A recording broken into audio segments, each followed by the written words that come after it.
بسم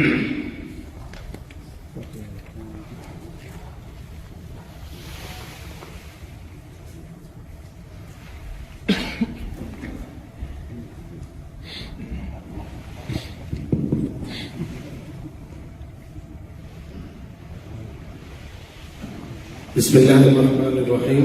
أقول في ضوء أصل شرعي وضابطة فقهية إن الوسائل تتبع المقاصد، فإن كان المقصد حسنا كانت الوسيلة حسنة، وإن كان المقصد سيئا كانت الوسيلة سيئة، وحسن الوسائل وقبحها تابع للمقاصد. فعلى هذا وسائل التواصل الاجتماعي يتوقف حكمها على طريقة استخدامها، فمن جعلها وسيلة لنشر الدعوة الإسلامية فلا شك في أن استخدام هذه الوسائل حسن في حقه، ومن جعلها طريقا إلى الشر والباطل لا يريد بها إلا إثارة الفتن أو إشاعة الفاحشة فلا شك في أنه حرام شرعا وهو مسيء في حقه.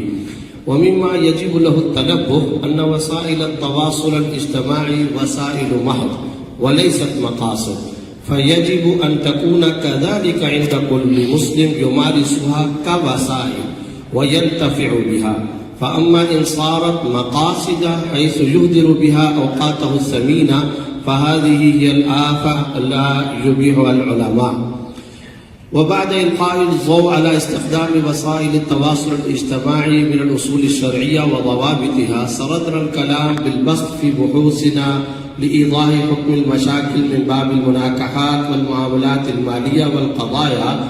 ولكن في الأخير أقول إن هذه البحوث تنتج على أن مسؤوليتنا كالعلماء ومصلحي الشعب أن لا نكتفي ببيان مفاسد وسائل الحديثة ومضارها فحسب، بل الواجب علينا أن نتدارك الأسباب التي تجلب جيلنا الحديث إلى المهلكة، ونقدم الحل المناسب والعلاج الدامغ الذي يقلع هذه المفاسد من أصلها. فأرى مناسبا في هذا الصدد أن نقيم ورشات كثيرة لتربية الشباب والجيل الجديد حول استخدام وسائل التواصل الحديثة وبث الوعي الشرعي الإسلامي لئلا ينحدروا في قعر الضلال والفجور. وهكذا يجب علينا أن نشيع المواد الإسلامي بالكثير على هذه الوسائل ونذيع الفكر الديني لاستحضار المقام أمام الله تعالى في الآخرة.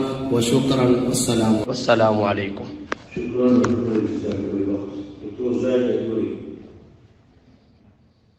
درس قرآن.com www.درسقرآن.com